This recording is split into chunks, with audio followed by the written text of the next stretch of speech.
hour goes by without another brutal arrest by immigration.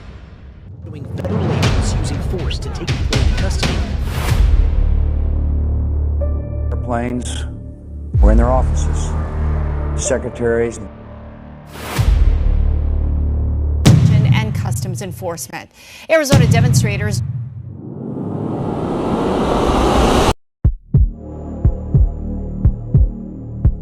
The world hasn't woken up yet. Across the American suburbs, in ordinary houses under the vast night sky, families are fast asleep. But in the silence, there is a sound, the heavy rhythmic thud of tactical boots on pavement.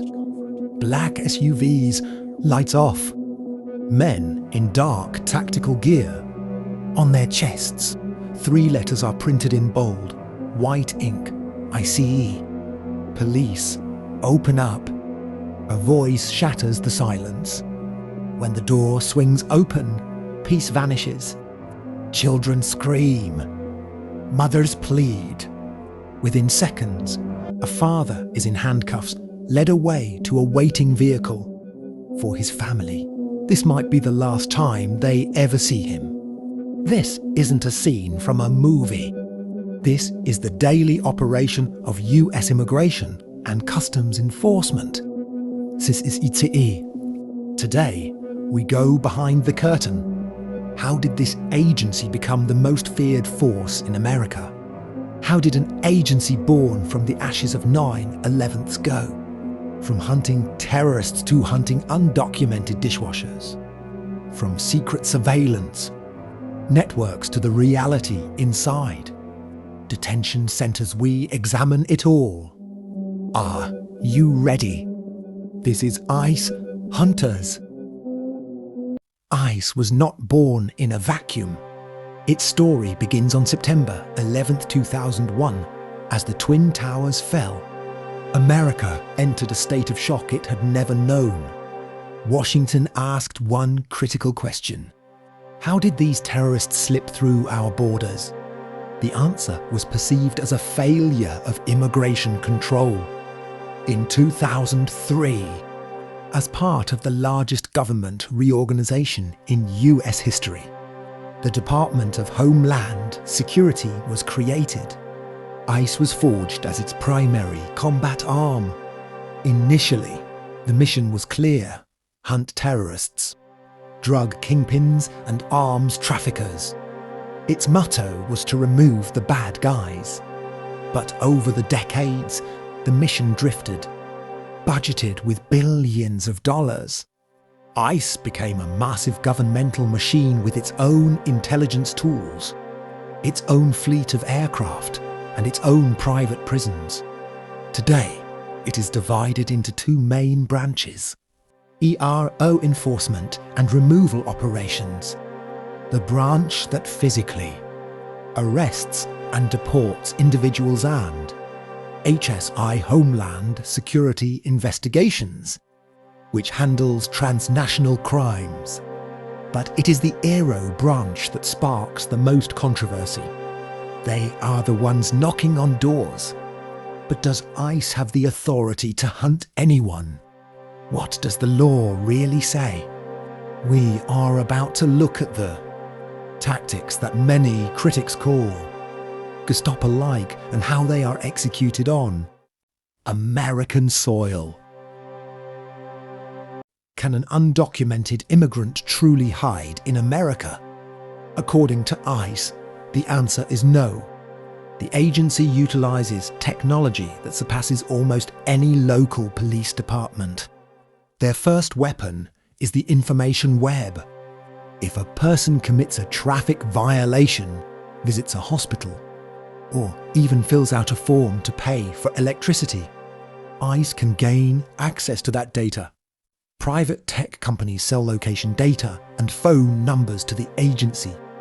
Furthermore, they use high speed license plate readers to track exactly where a vehicle moves in seconds.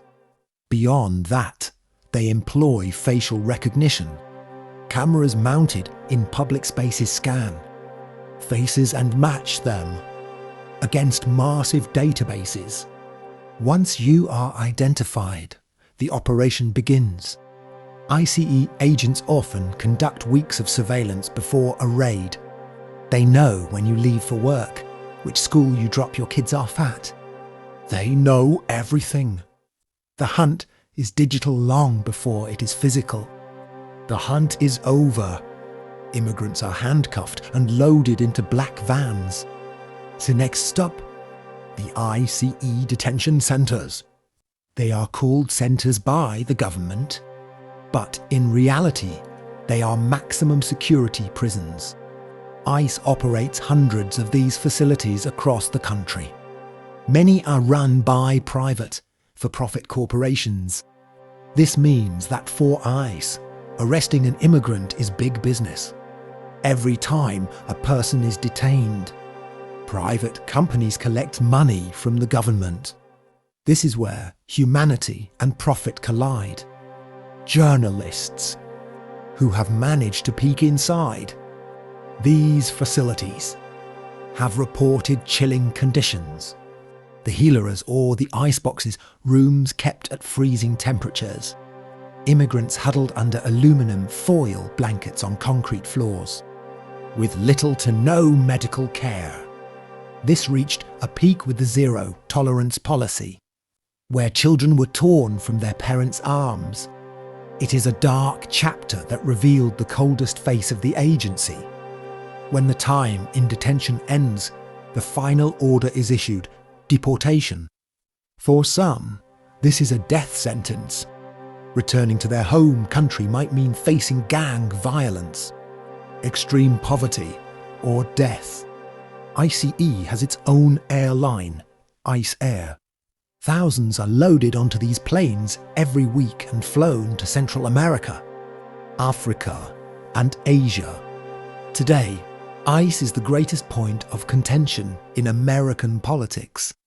The Abolish ICE movement has moved from the streets to the halls of Congress.